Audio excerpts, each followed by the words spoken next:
আসসালামু আলাইকুম রহমতুল্লাহ। আমাদের বাচ্চাদের খুব অল্পতেই আমরা প্যারাসিটামল বা নাপা দেওয়া শুরু করে দেই। কিন্তু আসলে আমাদের উচিত হলো খুব বেশি জ্বর না হলে সেটা আমাদের নাপা শুরু না করা। কারণ জ্বর কোনো রোগ নয়। জ্বর আমাদের যেকোনো রোগের একটা উপলক্ষ বা উপসর্গ।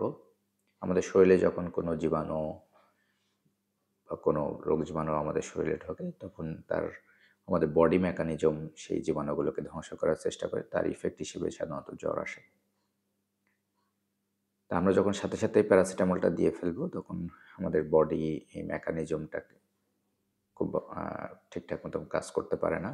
সুতরাং আমাদের ইমিউনিটিটা খুব বেশি স্ট্রং হয় না। এখন আমার বাচ্চার জ্বর আসলে আমার কী করা উচিত?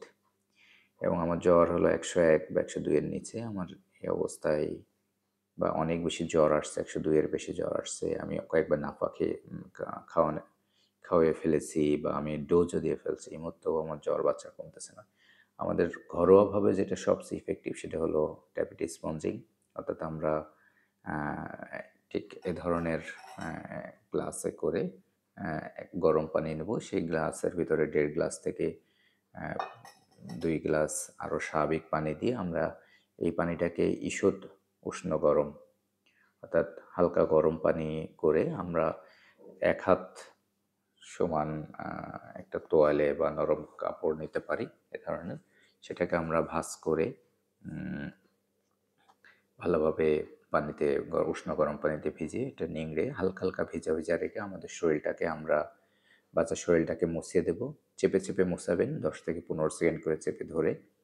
এবং বিশেষ করে আমাদের শরীরে যে ফোল্ডিংগুলো আছে, আমাদের বগলে, আমাদের রানের চিপায়, অর্থাৎ যে জায়গাগুলো ঢাকা থাকে, সেই জায়গাগুলোকে আমরা বেশি বেশি মোছার চেষ্টা করব। এবং আমরা যদি ১৫ থেকে ২০ মিনিট খুব ভালোভাবে ইফেক্টিভলি শরীরটাকে মোছাইতে পারি, জ্বর স্বাভাবিক তাপমাত্রায় চলে আসবে। কিন্তু এটার আরেকটা যেটা হলো যে আমরা যদি শরীর মুছিয়ে জ্বরটা কমাই সেটা আবার খুব দ্রুতই জ্বরটা আবার ব্যাক করে। সুতরাং আমাদের সেই মুহূর্তে অবশ্যই নাপা দিতে হবে। এবং যদি জ্বর অনেক বেশি হয়ে যায় ১০২, ৩, ৪, সেটা খারাপ। এই জ্বরের সাথে বাচ্চার খিঁচুনিও শুরু হয়ে যেতে পারে। এজন্য আমরা ডাক্তারের পরামর্শ অনুসারে ১০২ এর উপর হলে তাকে ডোজ বা সাপোজিটরি দিব তার ওজন অনুসারে। এবং আরও বেশি জ্বর হলে আমাদের সেক্ষেত্রে নাপা ইনজেকশনও দেওয়া লাগে। সুতরাং আমাদের প্রাথমিক এবং ডাক্তারের কাছে আসার আগে আমাদের ঘরোয়াভাবে আমাদের শরীরের উষ্ণ গরম পানিতে, কোনো ঠান্ডা পানি না, স্বাভাবিক পানি অথবা উষ্ণ গরম পানি দিয়ে আমাদের শরীরটা মোছানোর চেষ্টা করবেন।